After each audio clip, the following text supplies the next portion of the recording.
నాయకుడు తర్వాత అందరూ దయచేసి నాయకులు ఎడగానే ఉండాలి. మళ్ళీ మిగిలిన నాయకులకు ఉండాలి. ప్రజారాలు ఎవరు కూడా అక్కడికి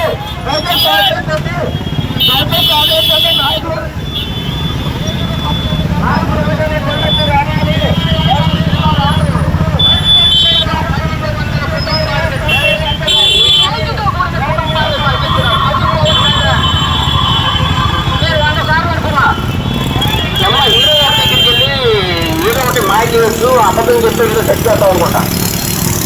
మనం అన్నదాన్ని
భారతదేశ ప్రజలందరికీ, ముఖ్యంగా ఆంధ్రప్రదేశ్ తెలంగాణ ప్రజలందరికీ కూడా పేరు పేరున పవన్ కళ్యాణ్ గారి తరపున జనసేన పార్టీ ఆవిర్భావ దినోత్సవ శుభాకాంక్షలు. ఈ యొక్క పండుగ జనసేన ఆవిర్భావ దినోత్సవం అంటే గతంలో ఏదైతే మనకి స్వతంత్రం వచ్చిందో భారతదేశానికి ఇది మరో స్వతంత్రం లాంటిది. ఈ పార్టీ ఎంతో ఉద్యమంగా ముందుకు తీసుకొచ్చి ఎన్నో కష్టాలు భరించి, బాధలు భరించి, ఇబ్బందులు భరించి, అవమానాలు భరించి, ఎన్నో ఆర్థికపరమైన ఇబ్బందులు ఉన్నప్పటికీ కూడా ఒక ఉద్యమంలో ముందుకి ఒక్కడే సాధించినటువంటి పార్టీ జనసేన పార్టీ. ఎవడో తండ్రులు, తాతలు, ముత్తాతలు ఇచ్చిన పార్టీ కాదు. ఒక వ్యక్తి మొదలుపెట్టి ప్రజాపాలన కోసం, పేద ప్రజల, బడుగు బలహీన వర్గాల అభివృద్ధి కోసం, క్షీణింపబడుతున్నటువంటి క్షీణ జనుల కోసం జనసేన పార్టీ ఆవిర్భావం జరిగింది. అలాంటి ఆవిర్భవించినటువంటి పార్టీకి ఎన్నో తట్టుకుని ఈ యొక్క దేశ ప్రధాని సైతం పొగిడించుకునే విధంగా, దేశ ప్రధానితో ప్రశంసలు పొందే విధంగా జనసేన పార్టీ ఎదిగింది అనంటే ఈవేళ జన సైనికులు, వీర మహిళలు పవన్ కళ్యాణ్ గారి ఆశయ సాధనలో పనిచేయడమే కారణం అని చెప్పి సందర్భంగా తెలియజేస్తున్నాను. అదేవిధంగా చూస్తే జనసేన పార్టీ ఆవిర్భావం నుంచి కూడా ప్రజల పక్షాన పోరాడుతూ, ప్రశ్నించుతూ ఇప్పటి వరకు వచ్చింది. ఇప్పుడు అధికారం చేపట్టిన తర్వాత కూడా ఈవేళ బ్రహ్మాండంగా ఎక్కడా లేని అభివృద్ధిని అంతా కూడా చేస్తుంది. ఆ యొక్క పవన్ కళ్యాణ్ గారు ఎక్కడో మాలుమూరు ఉన్నటువంటి ఏజెన్సీల నుంచి మొదలుపెట్టి మైదానాల్లో ఉన్నటువంటి పెద్ద పెద్ద నగరాల వరకు కూడా ఆయన చేస్తున్నటువంటి సేవలు ఎనలేని సేవలుగా ప్రజలందరూ ముక్త కంఠంతో చెప్తున్నారు. పంచాయతీరాజ్ వ్యవస్థ కుంటుపడిపోయి ఈ యొక్క పంచాయతీల్లో రూపాయి నిధులు లేకుండా సర్పంచులు కనీసం సర్పంచులు అనే విషయాన్ని కూడా మర్చిపోయే వరకు వచ్చినటువంటి పరిస్థితి నుంచి ఆ సర్పంచ్ వైసీపీ నుంచి గెలిచాడా, టీడీపీ నుంచి గెలిచాడా, జనసేన నుంచి గెలిచాడా అనేది లేకుండా సర్పంచ్ కాలు ఎగరేసుకున్న రోజు పవన్ కళ్యాణ్ గారు ప్రమాణ స్వీకారం చేసిన దగ్గర నుంచి ఉందని ఈ సర్పంచులందరూ కూడా సంతోషాన్ని వ్యక్తం చేస్తున్నారనే విషయం మనందరికీ తెలుసు. అలాగే ప్రతి రంగంలో కూడా ఎంతోమంది పేదలకి, అదేవిధంగా ఎన్నో ఇబ్బందులు పడుతున్నటువంటి పెద్ద పెద్ద ఇబ్బందులు